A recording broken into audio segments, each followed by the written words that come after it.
Hello नमस्कार दोस्तों। आज हम पढ़ेंगे क्लास 10th के लिए वास्तविक संख्याएं।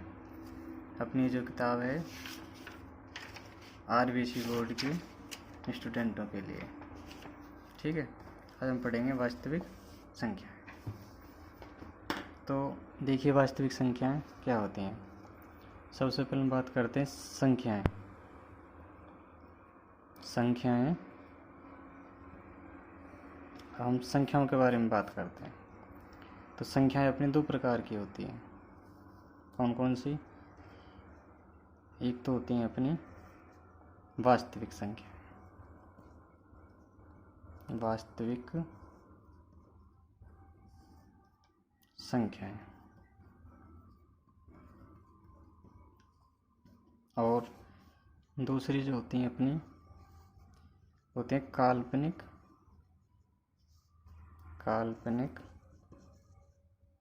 संख्याएं। काल्पनिक संख्याएं। अब देखो अपने वास्तविक संख्याओं में कौन कौन सी संख्याएं आती हैं। वास्तविक संख्याओं में अपने पास आती हैं पहली तो प्राकृतिक संख्याएं।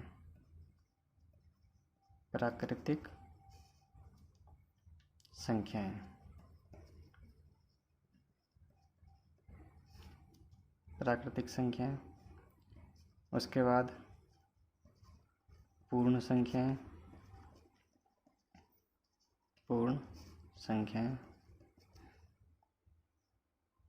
उसके बाद पूर्णांक संख्याएं।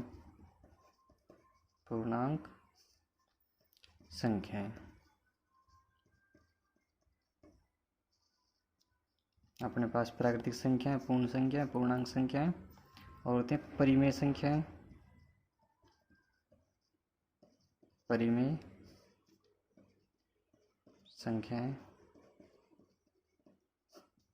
और अपरिमेय संख्याएं।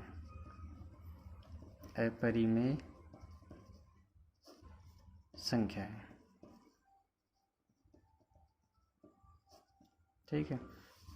अब काल्पनिक संख्या क्या होती हैं?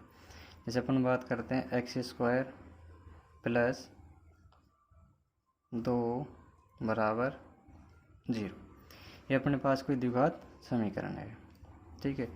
अब इससे अपन शून्य निकालते हैं तो क्या करेंगे, x² इसको इधर ले जाएंगे, ये हो जाएगा -2। अब हमें x का मान निकालना है तो उसके लिए हम क्या करेंगे, दोनों ओर स्क्वायर हटा देंगे, वर्गमूल लेंगे। तो x का जो मान आएगा वो आएगा ±√(-2), ठीक है। लेकिन हम जानते हैं कि रूट में कभी भी माइनस में रूट की संख्या नहीं होती। तो ऐसी संख्याएं अपनी क्या होंगी, काल्पनिक संख्याएं।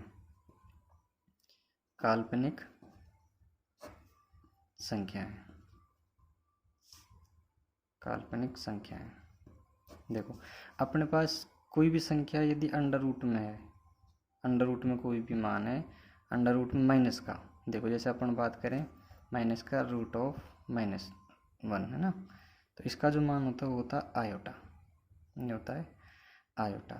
और आयोटा² इसका होता है (-1). ये अपनी 10th क्लास में नहीं आते, ये अपने 11th 12th में चलते हैं। तो अपने को केवल इतना ध्यान रखना है कि x बराबर जो ये संख्या है, माइनस में यदि कोई संख्या आ रही है रूट में तो वो अपनी होंगी काल्पनिक संख्याएं।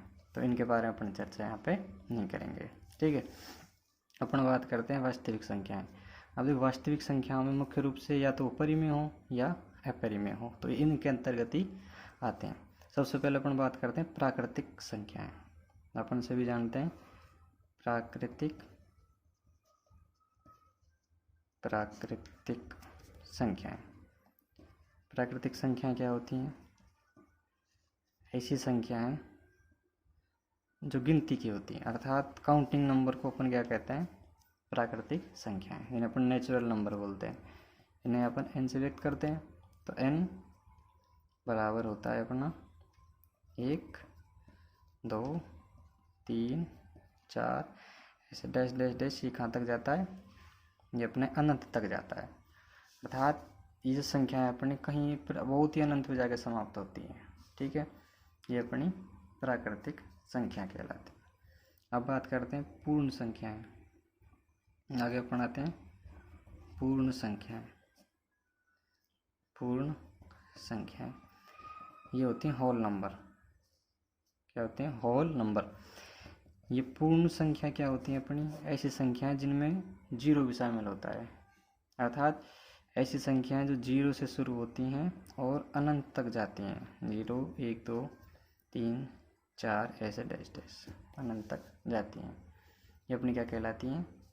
पूर्ण संख्याएं या होल नंबर। इन्हें अपन W से व्यक्त करते हैं। ठीक है, इसके बाद अपन आगे चलते हैं पूर्ण संख्या। अब आते पूर्णांक संख्या। पूर्णांक संख्याएं। तो हम बात करेंगे पूर्णांक संख्या क्या होती है। पूर्णांक संख्याएं, तो पूर्णांक संख्याओं क्या होती हैं कि माइनस की सभी संख्याएं आती हैं और प्लस की। जैसे अपन बात करें ऐसी संख्याएं जो माइनस की अनंत से लेके, माइनस अनंत कुछ भी हो सकता है, जैसे -3, -2, -1, 0 और 1, 2, 3 डैश डैश डैश ये अनंत तक जाती हैं। ठीक है, ये अपना अनंत का चिन्ह होता है, इन्फिनिटी बोलते हैं इसको। अब ये अपनी होगी पूर्णांक संख्याएं जिन्हें इंटीजर या जेड से अपन इनको व्यक्त करते हैं, जेड ना। ये अपनी होगी पूर्णांक संख्याएं। अब अपन बात करते हैं परिमेय संख्याओं की। परिमेय संख्याओं, परिमेय संख्याएं।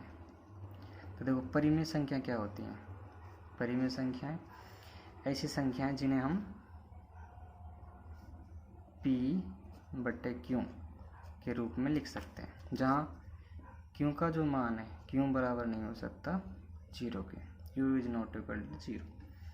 अर्थात नीचे जो भी मान होगा वो अपना 0 नहीं होना चाहिए, क्योंकि अपन जानते हैं किसी भी संख्या में यदि अपन 0 का भाग दें, किसी भी संख्या में अपन 0 से भाग लगाएं तो उसका मान क्या आता है? अपरिभाषित आता है, अपरिभाषित। इसलिए यहाँ पे Q का मान 0 नहीं लिखते, अपरिभाषित, या इसको अपन अनंत कह सकते हैं। ठीक है, तो परिमेय संख्याएं ऐसी संख्याएं जिन्हें हम P/Q के रूप में लिख सकते हैं, जहाँ नीचे का जो मान है, Q का जो मान है, वो अपना कभी भी 0 के बराबर नहीं होता। ठीक है, और अपन बात करें, जैसे अपन बात करें 1/2 क्या है? परिमेय संख्या है क्योंकि P/Q के रूप में लिख रहे हैं।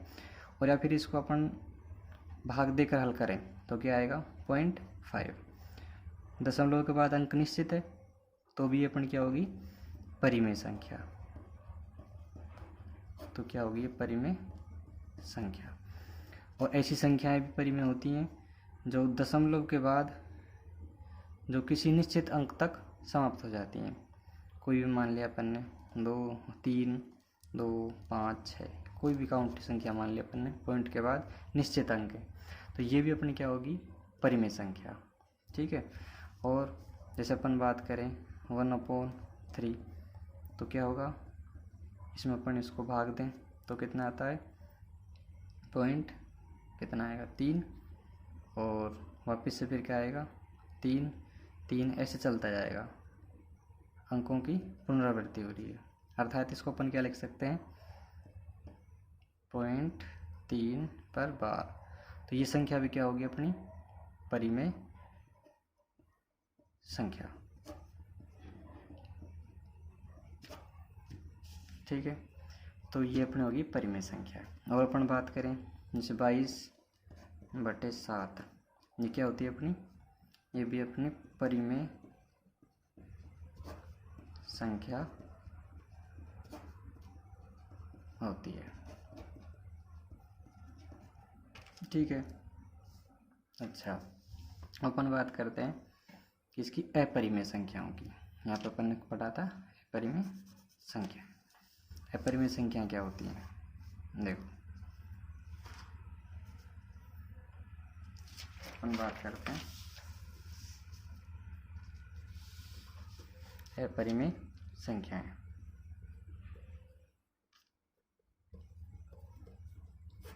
अपरिमेय संख्याएं मतलब ऐसी संख्याएं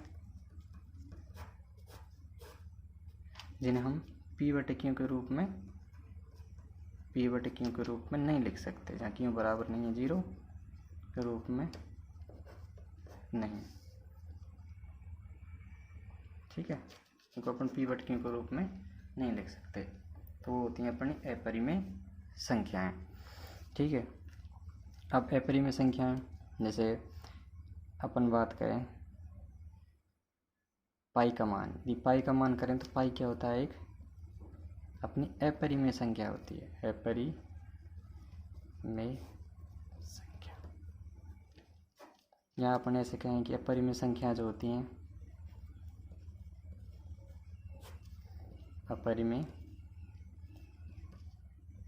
संख्याएं जो होती हैं अपन ऐसे लिख सकते हैं कि अंडर रूट में कोई संख्या जिसका पूरा वर्गमूल ना निकलता हो तो वो अपनी क्या होती है, अपरिमेय संख्या। या फिर अपन बोल सकते हैं कि अंडर रूट के अंदर यदि कोई अभाज्य संख्याएं तो वो अपनी क्या होंगी, अपरिमेय संख्या। देखो सर, अभाज्य संख्या क्या होती है, अभाज्य संख्याएं, तो अभाज्य संख्याएं वे सभी संख्याएं जिनमें स्वयं के अलावा अन्य किसी एक और स्वयं के अलावा अन्य किसी संख्या का भाग नहीं जाता, वो अपन क्या होती है, अभाज्य संख्या। जैसे 2, 3, 5, 7 ऐसे, ठीक है। तो अपन बात करें अंडर रूट 2, अंडर रूट 3, ठीक है, ये सभी अंडर रूट 5, ये सभी क्या है, अपनी अपरिमेय संख्याएं। ठीक है, ये अपनी संख्याएं अपरिमेय संख्याएं।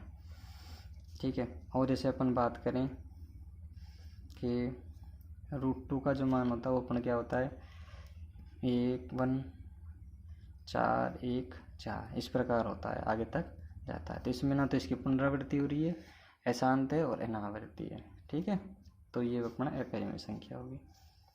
अच्छा, अब अपन बात करते हैं मुख्य रूप से वास्तविक संख्याएं। तो वास्तविक संख्या क्या होगी, ऐसी संख्याएं जो या तो परिमेय हो या अपरिमेय हो, वो अपनी वास्तविक संख्याएं कहलाती हैं। अच्छा, अब अपन बात करते हैं यूक्लिड विभाजन प्रमेय का।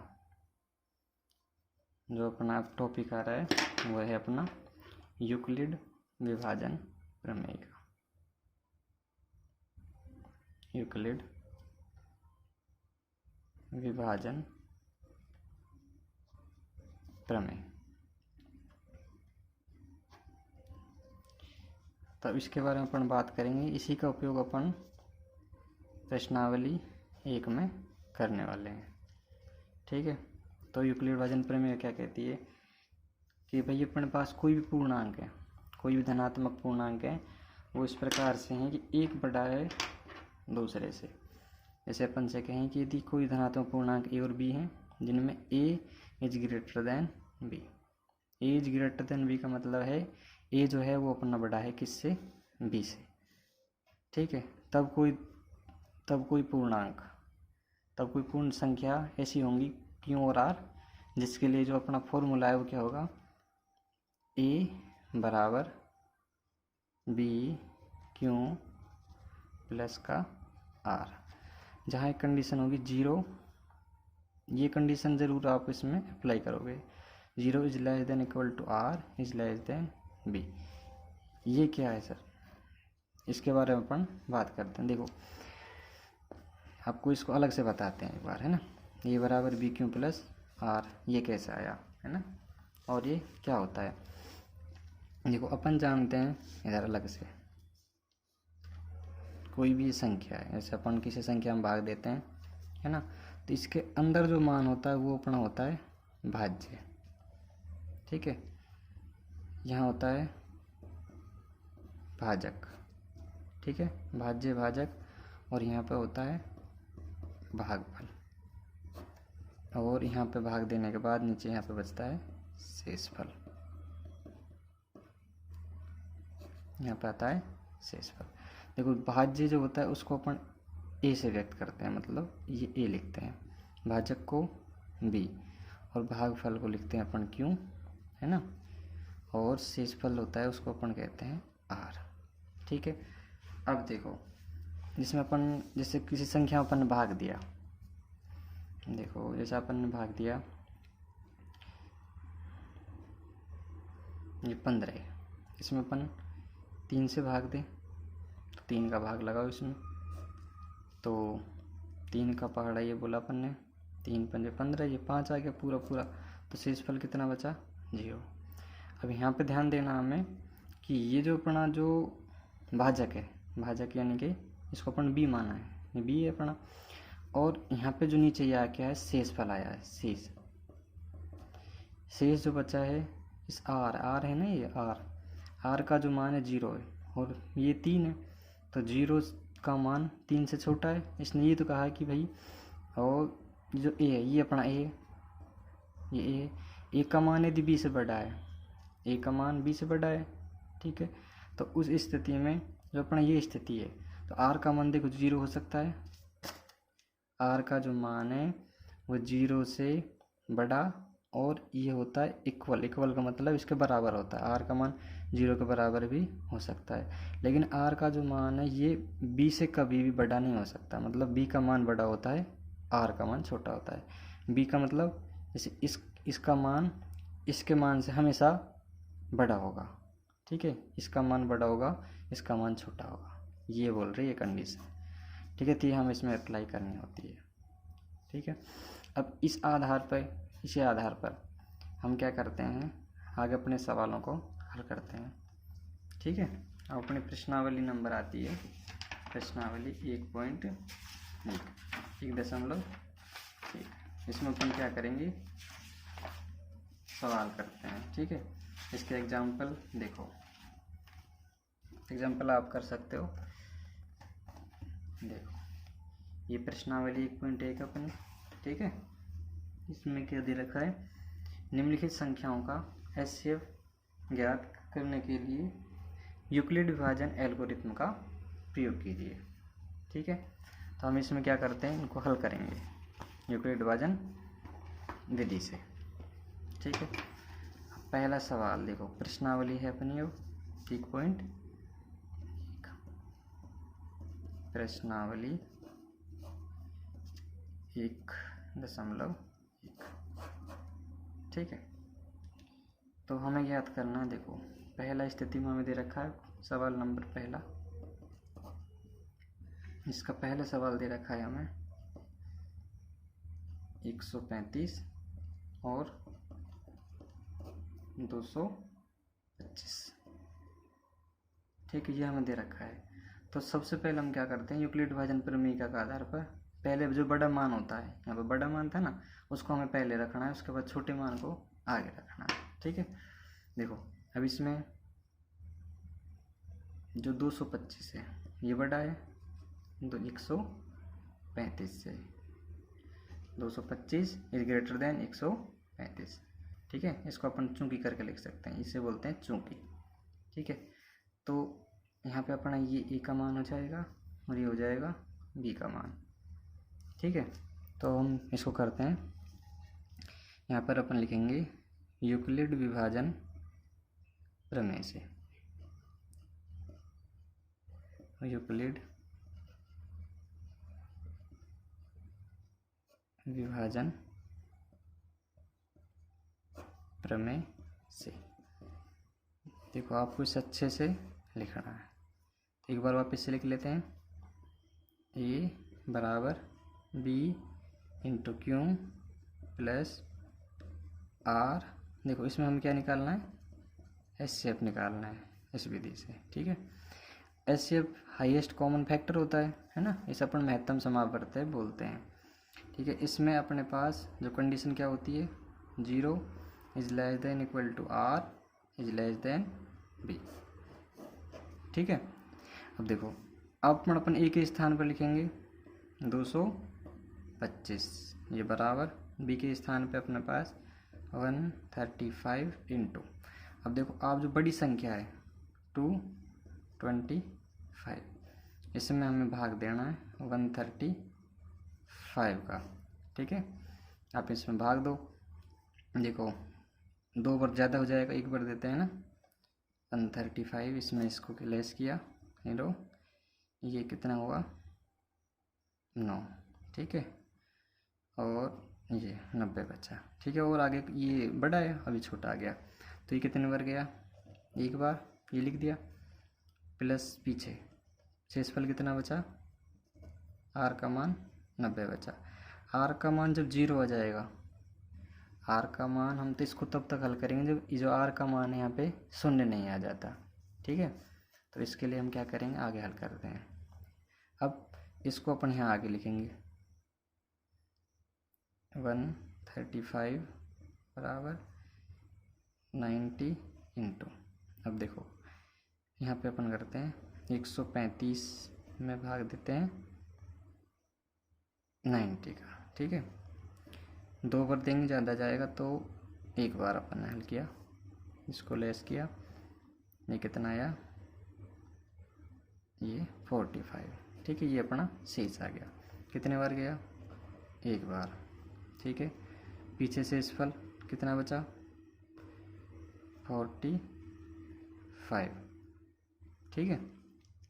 अब अभी यहाँ पे आर का मान शून्य नहीं आया, तो इसको और आगे तक करेंगे अपन, ये अपन 90 यहाँ पे लिखेंगे, ये बराबर ये 45 इंटू, देखो 45 इंटू अपन 2 करेंगे तो यहाँ पे आ जाएगा 90, पूरा आ गया।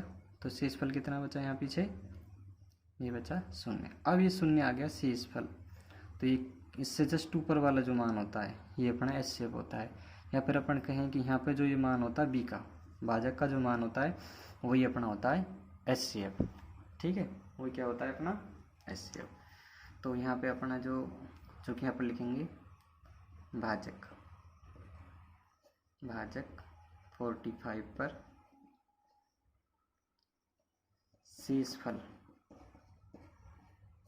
शेषफल क्या आ गया, शेषफल बराबर क्या आ गया, 0। अतः अपन कहेंगे, अतः HCF बराबर आ जाएगा 45, ये अपना आंसर है, ठीक है। अपन यहाँ से आंसर, ठीक है। ये अपना पहला सवाल हो गया, ठीक है। ये अपन को ऐसा करना है, सेम आप ऐसा करोगे तो आपको अच्छा नंबर मिलेंगे। और ये भी आपको उसी में करना है, फिर जो अपनी कॉपी होती है ना उसी में, ठीक है। अब अपन बात करते हैं अगला क्वेश्चन की बात करें। देखो अगला क्वेश्चन क्या कह रहा है, देखो अगला क्वेश्चन अपने पास है, देखो अगला क्वेश्चन है 196 और 3822, है ना। इसको अपन